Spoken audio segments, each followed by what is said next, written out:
Salut, salut, j'espère que vous allez bien. Alors aujourd'hui, c'est Gaël Newton. Aujourd'hui, on fait une nouvelle vidéo. Comme chose promue, chose due. Aujourd'hui, on va faire la vidéo sur comment faire une très bonne fiche de révision. Aujourd'hui, je vais vous apprendre comment faire une très bonne fiche de révision et comment extirper des informations qui sont dans ton cahier, peu importe d'économie, d'histoire, de philosophie, de français, mathématiques, pour former une très bonne fiche de révision pour ton baccalauréat, surtout ou autre examen. Alors, c'est parti. Bien, aujourd'hui, comme j'avais dit, comment faire une très bonne fiche de révision. Désolé. Alors, on va commencer par l'essentiel, ce qui est très important. C'est d'abord le corps de la leçon. On prend notre leçon, par exemple, en histoire-géographie. On voit la leçon, on a le titre, c'est-à-dire le chapitre, on a la leçon, on a des objectifs spécifiques, ou encore objectif terminal et tout, etc. Alors, s'il vous plaît les amis, lorsque vous voyez dans une leçon d'histoire-géographie, objectif spécifique, objectif terminal, prenez ça à la lettre. Pourquoi? Parce que les professeurs, en fait, ne mettent pas ça pour rien, en fait. C'est très important. Lorsqu'on dit que vous serez en mesure ou encore capable, par exemple, de définir ou bien de savoir ce que c'est la Seconde Guerre mondiale. En fait, ce n'est pas pour vous remplir le cahier des informations dans votre, comment dirais-je, dans votre cahier, non. Mais bien au contraire, en fait, c'est de vous apprendre à mieux retenir vos leçons par cœur, faire ce qu'on appelle le brushing caching. Voilà, c'est une méthode en fait qu'on appelle comme ça. Voilà, bref. Comme je disais, vous regardez votre chapitre, votre leçon et vos objectifs. Et en fin de cela, après vous prenez maintenant ce qu'on appelle comment? Vous prenez maintenant le résumé, c'est-à-dire le corps de la leçon maintenant. Vous prenez ce qu'on appelle des éléments essentiels. Alors, c'est quoi les éléments essentiels? Les éléments essentiels dans une leçon, c'est quoi? Surtout en historiographie, ça peut être quoi? Les dates à mémoriser, parce que c'est très important. Alors, les grands auteurs, par exemple Roosevelt, Adolf Hitler, et tout, etc. En fait, ce sont des personnes comme ça. Et vous faites ce qu'on appelle une petite autobiographie de ces personnes à côté. Pourquoi? Parce que c'est important de connaître en fait leur histoire, comment ils ont fait leur cursus, encore comment ils ont fait leur processus jusqu'à rentrer dans l'histoire. C'est très important. Donc, du coup, je vous conseille en fait de faire cela. Ça, c'est premièrement. Deuxièmement, vous prenez ce qu'on appelle les éléments fondamentaux. Alors, c'est quoi les éléments fondamentaux dans une leçon? Les éléments fondamentaux dans une leçon, c'est quoi? C'est une très bonne question déjà. Pourquoi? Parce que les éléments fondamentaux dans une leçon, ce sont ce qu'on appelle les titres. C'est-à-dire les titres c'est pas comment, des parties. Par exemple, parce que dans une leçon, on a première partie, deuxième partie et troisième partie. Par exemple, on a par exemple un titre comme Seconde Guerre mondiale. Nous avons des sous-titres, etc. Pourquoi? Parce que c'est pas directement la Seconde Guerre mondiale, n'est-ce pas? Alors, grâce à ces sous-titres, vous faites ce qu'on appelle, grâce à ces sous-titres, vous avez ce qu'on appelle des petits résumés que les professeurs font souvent à côté. Alors, mais ne prenez pas directement tout ça, non. Prenez, comme je vous dis, les dates qui sont à l'intérieur, les auteurs connus qui sont à l'intérieur, et vous faites ce qu'on appelle maintenant votre autobiographie à côté. Bien évidemment, vous pouvez aussi prendre les informations qui sont directement dedans, mais ne prenez pas directement toutes les informations, mais prenez au moins l'essentiel. Pourquoi? Parce que l'essentiel, en fait, pourra mieux vous aider à faire votre résumé.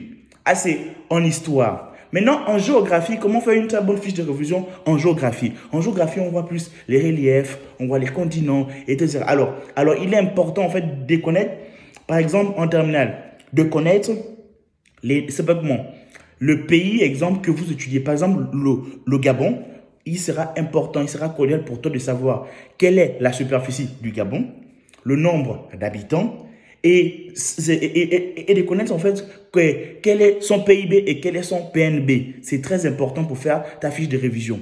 Comme ça, tu mets à côté, voici les informations collectées au niveau du Gabon. Les États-Unis, idem pour la Chine ou encore le Japon. C'est très important en fait de mettre ça dans ta fiche de révision. La fiche de révision, ce n'est pas de mettre toutes les informations, non, mais c'est de collecter, extirper les informations qui sont très importantes pour que tu puisses retenir. Parce que lorsque tu vas retenir cela, en fait, tu vas carrément te rappeler en fait de tout ce que tu as vu dans le cours. Tout ce que tu as vu en fait dans le cours en classe. Ah oui, le professeur avait dit ceci, le professeur avait dit cela. Voici. Voilà comment je classe le Japon. Voilà comment je classe les États-Unis. Voilà comment je classe tant. Donc, c'est très important, les amis, la fiche de révision. Maintenant, on passe par exemple une matière comme économie. Économie, on a ce qu'on appelle les notions économiques. Alors, comment faire une très bonne fiche de révision en économie? Alors là, en économie, ce sont les définitions qu'il faut retenir. Les définitions sont très importantes parce que vous avez des leçons qui sont très longues. Je veux dire ceci que toutes les informations, par exemple, dans une leçon très longue, n'est pas inutile. Bien évidemment, elles sont utiles. Mais il faut savoir ce qui est plus utile, en fait, dans la leçon en économie, en fait.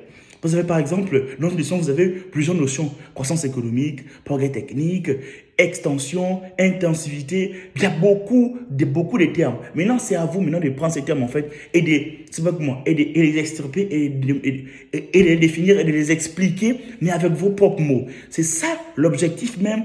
C'est ça l'objectif même d'une fiche de révision. Exercez-vous, c'est-à-dire quoi c'est? C'est-à-dire en fait, vous devez être capable en fait de pouvoir vous exprimer vous-même, hormis la leçon que le professeur en fait a mis dedans en fait. Vous devez être capable de répondre à ces objectifs sans pourtant prendre les informations qui sont dans le cahier en fait. C'est ça l'objectif. Vous prenez les notions importantes comme par exemple croissance économique. Vous prenez par exemple développement, progrès technique, il y a plusieurs notions qui passent dans la leçon. Vous prenez des informations importantes, vous les mettez de côté. Si ce sont les définitions, vous prenez les mots en fait, les mots essentiels pour faire les définitions, vous les mettez à côté et vous commencez à définir, voici c'est ça, voici c'est celui, voici c'est cela. Donc les amis, c'est ça, c'est très important pour faire une très bonne fiche de révision. Pourquoi? Parce que ça va vous permettre de mieux faire vos révisions et en plus, ça va vous permettre encore de faire quoi? C'est de mieux exercer et de mieux réussir. Troisièmement, nous avons la philosophie. La philosophie, c'est ce qu'on appelle la mère de toutes les sciences. Alors, la philosophie n'a pas vraiment besoin de ce qu'on appelle des fiches de révision. Mais ce qui est important en philosophie, il faut aussi retenir les notions. C'est-à-dire quelles notions? Les citations. Parce que les citations sont très importantes pourquoi c'est pour mieux faire une dissertation philosophique, il est mieux de retenir les citations aussi. Je n'ai pas dit il n'y a que les citations. Non. Il y a aussi ce qu'on appelle des exemples de tous les jours. Parce qu'en philosophie, il n'y a pas seulement que les citations. Vous avez aussi des exemples à mettre, à relayer dans vos dissertations. Mais il faut être pertinent dans ce que vous mettez. Dans ce que vous mettez. Et j'ai une information importante à vous donner. Ne faites pas ce qu'on appelle le copier-coller, par exemple, des introductions que vos professeurs vous donnent en classe. Non, c'est pas en fait très cordial. Pourquoi? Parce que vous n'apprenez pas comme cela. Si les professeurs font par exemple des introductions de votre conclusion comme exemple, en fait, justement, c'est un exemple pour vous en fait de décoller, mais pas de faire ce qu'on appelle le copier-coller dans votre copie d'examen. Non, prenez appui sur ça. Et vous allez avancer grâce à cela. C'est comme ça aussi qu'on appelle une sorte de fiche de révision. Surtout type méthodologie. Je vous en conjure, c'est très important. Voilà, j'espère que cette vidéo vous a plu, comment faire une très bonne fiche de révision. Alors, surtout, partagez à vos amis et connaissances. Et j'espère que cette vidéo vous a aidé. Bisous à vous, prenez soin de vous.